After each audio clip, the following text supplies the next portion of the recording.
Progressive rock is one of the many genres that evolved from the standard rock genre and is believed to have originated in the United Kingdom in the 1960s.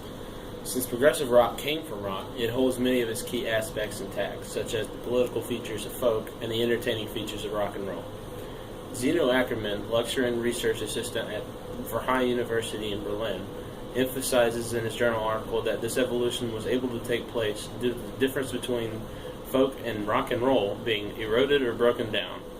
Progressive rock can simply be defined as a genre of music that is made up of the political concepts of folk music being displayed in an entertaining way in order to convey the ideas and thoughts of the band that made the music.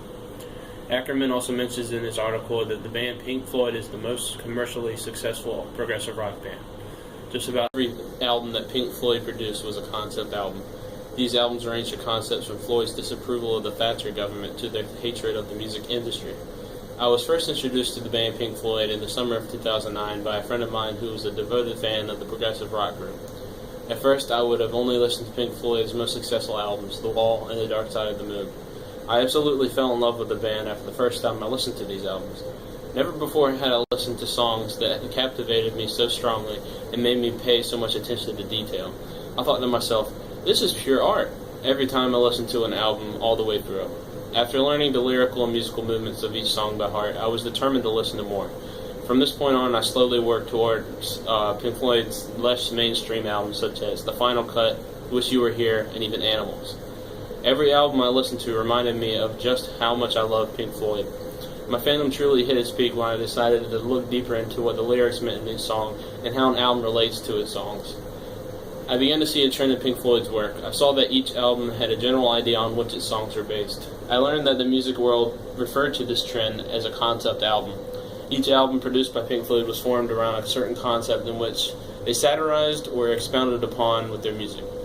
Jarl Alkvist, who was a sociologist at the University of Denver until he received a new position in the sociology department of Pennsylvania State University in 2012, wrote in his journal article, What Makes Rock Music Prog? Fan Evaluation and the Struggle to Define Progressive Rock, that the mere definition of progressive rock is made by fans in several online communities. This is done by fans writing reviews of progressive rock albums and determining which albums should be classified as progressive or not. Alchemist determines that the critical judgment is the first thing that determines where an album stands. Alright, this is my friend Alan Kishpaw. He is a fellow musician and also a fan of the progressive rock genre. What steps do you go through to decipher a concept album? See, concept albums are like really, really hard to understand.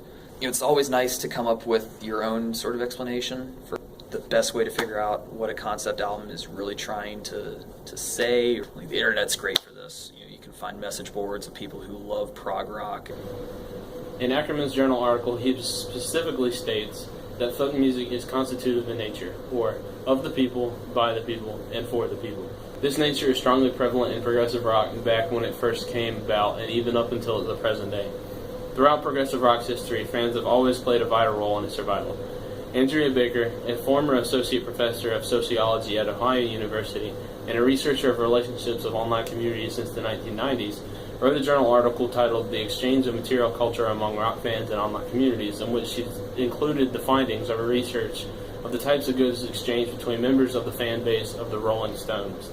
In this article, Baker starts out by introducing the reader to the aspects of online communities today by providing a background of the gift economy, material culture, and bonding online.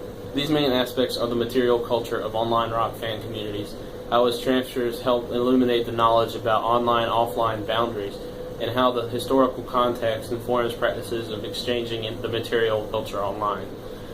One example of interaction between progressive rock fans is that goods pertaining to the progressive rock bands are exchanged between members of the fan base of a specific rock group. The sharing of material culture online strengthens the sharing of information and connects the members in varying degrees, ranging from friendships to intimate relationships.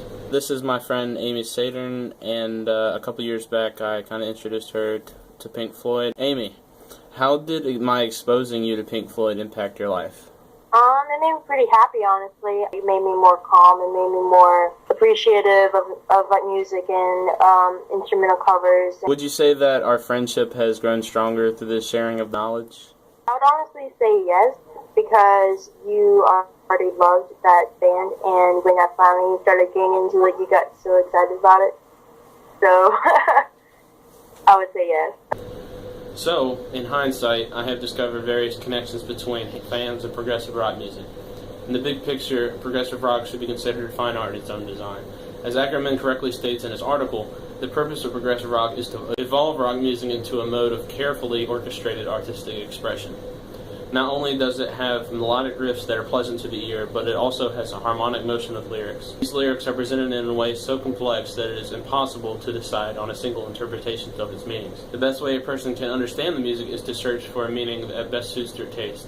The internet has allowed for more and more fans to do this by allowing the access to online communities that they would never have been able to do without being a part of it. In some cases, fans have been able to find meanings that help them find a better understanding of themselves and the people around them. These communities have allowed for deeper connections with a person that shares the same point of view as another that may be a continent away. Many times I have tried to imagine myself living out the lyrics of several Pink Floyd songs, whether it be talking about my breakfast like guest Alan Stiles does in Alan's Psychedelic Breakfast, or thinking about the destruction of Earth like the Nazis are portrayed doing in Goodbye Blue Sky. There are also plenty of occasions where I listen to a single song or even an entire album several times in a row, thinking about what the lyrics are really saying. Most of the time I cannot figure out the true meaning behind the message in a song, and I must seek help from a friend to help me understand it. Jeffrey Winthrop Young wrote an article, Implosion and Intoxication, Hitler and a German Classic, and Pink Floyd, which helps me understand that this is because concept albums can be interpreted in many ways, and members of the progressive rock in-group use this fact to form different relationships with people that share similar ideas. As I look back now, I see that my friend may have introduced me to Pink Floyd because he understood the complexity of progressive rock music, and he wanted me to help him understand what their songs mean. I do know that by him connecting to me through this music, he has helped forge a stronger friendship between us. This is also true with the many friendships I have attained by doing the same as he did. On many occasions, I have introduced several of my friends to Pink Floyd and have changed their lives for the better because of my intervention. Whether it be to show them the concepts of their albums or just to open their minds to a genre of music that they had never experienced before. I know now that being a member of the progressive rock fan-in group can open up many doors for friendships with people regardless of their background.